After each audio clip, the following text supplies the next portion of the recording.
民间有一句谚语，每天一苹果，医生远离我。说起苹果，可以说是家喻户晓。苹果不仅酸甜可口，而且营养丰富，被誉为天下第一果，很多人都喜欢吃。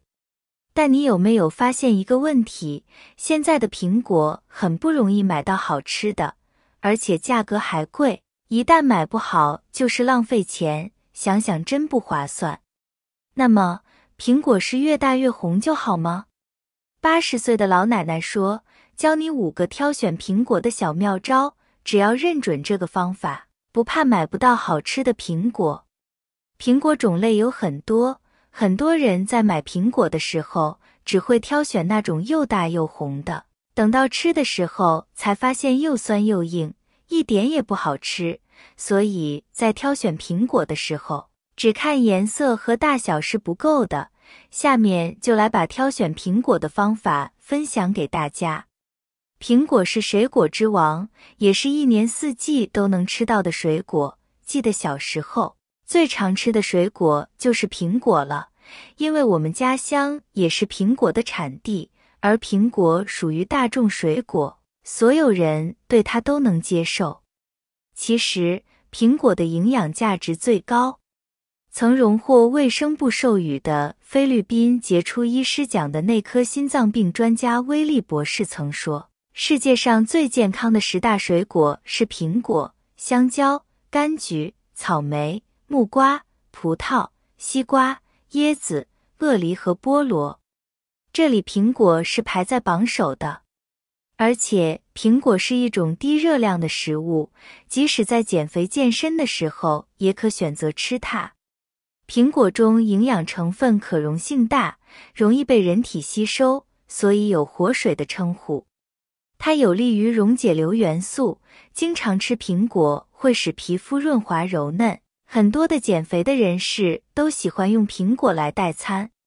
第一点，我们要看苹果的颜色，咱们不难发现市场上面的苹果有的颜色会偏黄，有的偏白，有的是红彤彤。有的颜色会比较浅，偏黄偏白的苹果就是在生长的时候隐藏在树叶里的苹果，因为受到的照射较少，所以色泽不饱满，这样的苹果就比较酸，果肉也会比较硬的，不建议大家挑选。我们要选就要选择颜色红润的苹果，但是不能整个苹果都是一个饱满的颜色，而是红中带点黄，毕竟苹果能够照射到的光线是单一面的，如果整个苹果的红色比较均匀，我们就要小心了，有可能是打过催红素的苹果，所以要选择颜色红，但是有少量黄色分布的苹果，这样子才是受光正常的成熟苹果。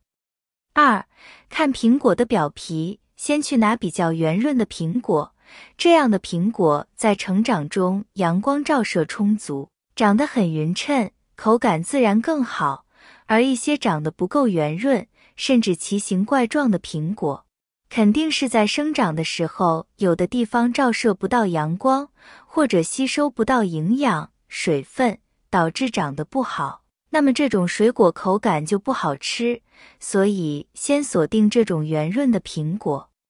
再去看苹果表皮的颜色，有的特别红，有的红的不均匀，一般红的均匀的更好吃一些，甜度高。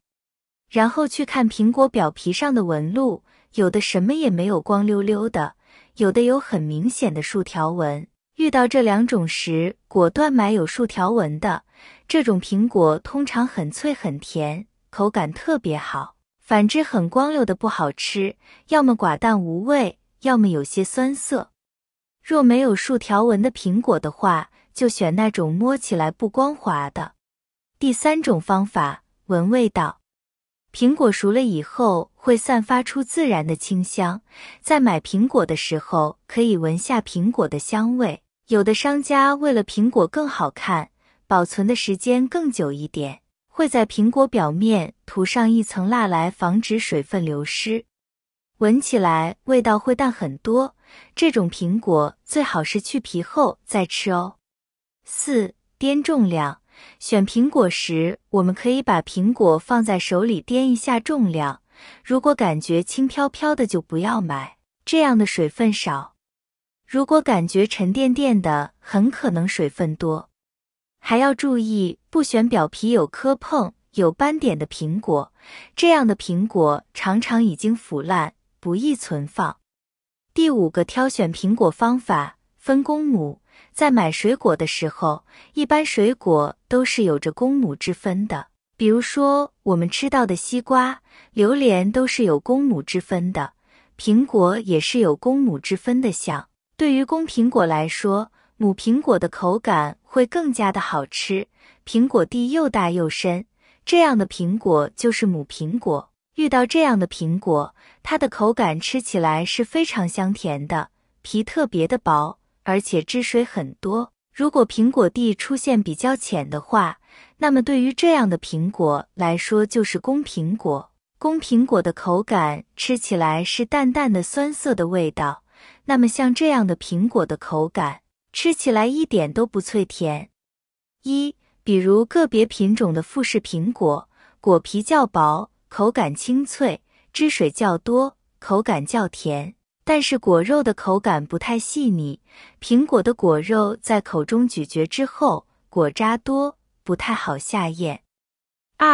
冬季大家购买的苹果，红富士的品种较多，而有些红富士苹果最大的特征就是果肉细腻，果渣较少，酸甜适中，不会过甜，也不会过酸。除了考量苹果果肉是否细腻外，还需要从苹果的甜度、脆度、外观的色泽、香气等方面来进行考察。大家更喜欢的是那种爽脆多汁、果皮较薄、入口较为清脆的苹果，最好还应该带有一些香味。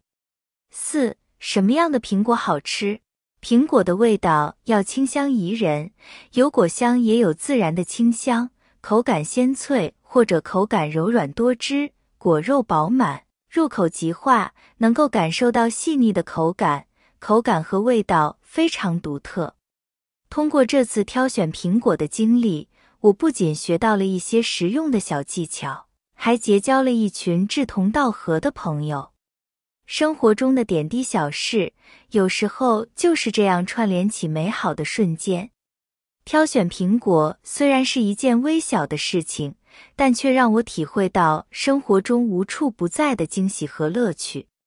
所以，不管是在挑选苹果，还是在生活的其他方面，让我们都保持一颗好奇心，尝试用心去感受，或许会有意想不到的收获。